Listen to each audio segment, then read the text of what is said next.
Another technique that I'm going to show you now is called sweat soldering, and that is where you have two pieces of metal, perhaps one is thicker than the other piece. In this instance I've got an earring front and I'm going to solder an earring post onto it. Now by melting up the thicker, heavier item, melting the solder onto that first, then bring in the thinner piece of metal, as in this instance the earring post, into contact with it, you can control the heat between the two and make sure that the solder is just at the right temperature to flow onto the thinner, smaller piece, the ear wire, earring post. If you try to heat up both items together equally for the solder to melt, using the technique we just described then, it's not going to work. The one is going to take the heat away, the very thin piece is going to melt, and this is an ideal way of putting very earring posts and very thin pieces of metal onto a thicker piece.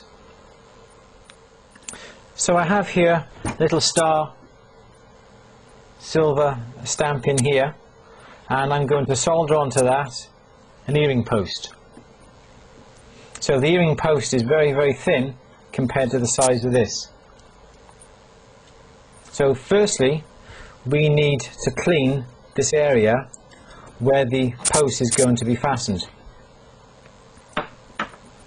and we can use a little piece of emery paper for that. And just make sure that that surface on the inside, again, is perfectly clean. Remember what I said, it has to be spotlessly clean for the solder to flow. Now that's been cleaned. Don't touch it now with your fingers, will you? Also, the earring post here. One end of the post is grooved.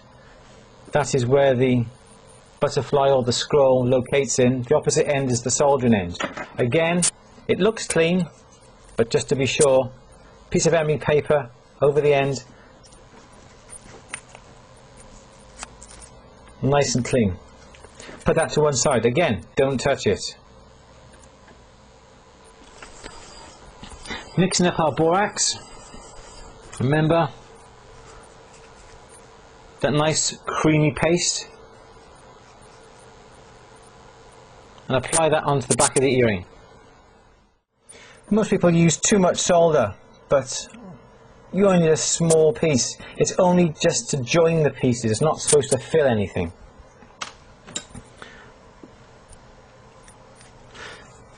So we'll put the post near, we'll light up the torch and we shall melt that little piece of solder that we put onto the earring. Again, the flux bubbles up because the water bubbling and evaporating, and the solder runs into a ball, which means it's nearly time for it to melt, and there it's melted. Now we hold on to the post with the tweezers and we'll just rest that post on top.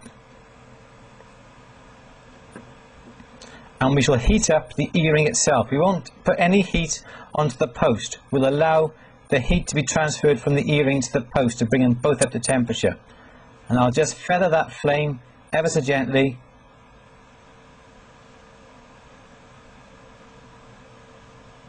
And there we go. The solder has flowed onto that post and made a lovely little fillet on the bottom to give it some strength. And there you have it.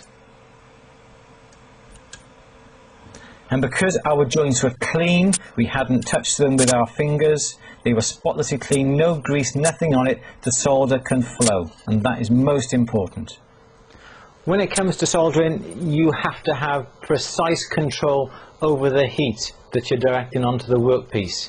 You need to know what colour the piece becomes before it melts. You have to know when the solders are going to melt, not the actual degrees temperature that the piece melts at, but you have to know just by looking at the piece when the piece is going to melt, because if you don't, you can easily melt the whole piece and ruin a good job.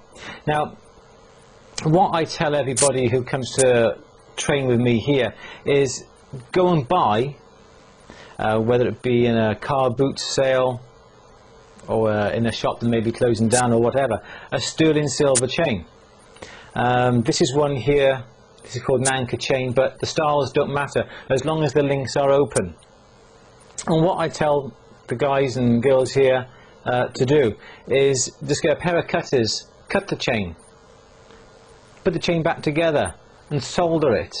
Then once you've done that, go on to the next link, cut it open, take it apart, put it back together, solder it, and go along. And no time is wasted when it comes to soldering. Practice on a chain like this is fantastic. You will know when the piece is going to melt. You may even melt a couple of links, but as it's only a cheap chain or a second-hand one or one that you don't want or one you found in a car boot sale, it doesn't matter if you melt it. Now, I'd rather you melt something that is yours, that is cheap, that you've bought somewhere else, rather than you melt a fantastic piece you spend hours making, or even the client's piece that's a family heirloom. You don't want to do that. You need to have complete control over your soldering techniques, and by going through the chain link by link, you may spend a couple of afternoons a week going through it, but you will know how the solder flows. You know what the best technique to use is. You know how to hold the torch. I find if you're right-handed, hold the torch in your left hand, because your right hand then is used for holding the tweezers and perhaps even moving the solder if it becomes displaced by the bubbling of the borax. If you hold the torch in your other hand, it's very hard to operate with your left hand. You don't have that much control. But by holding the torch in your left hand, if you're right-handed, you'll get much better control with the torch. And you just need practice, and that is what it's all about. Practice, practice, practice.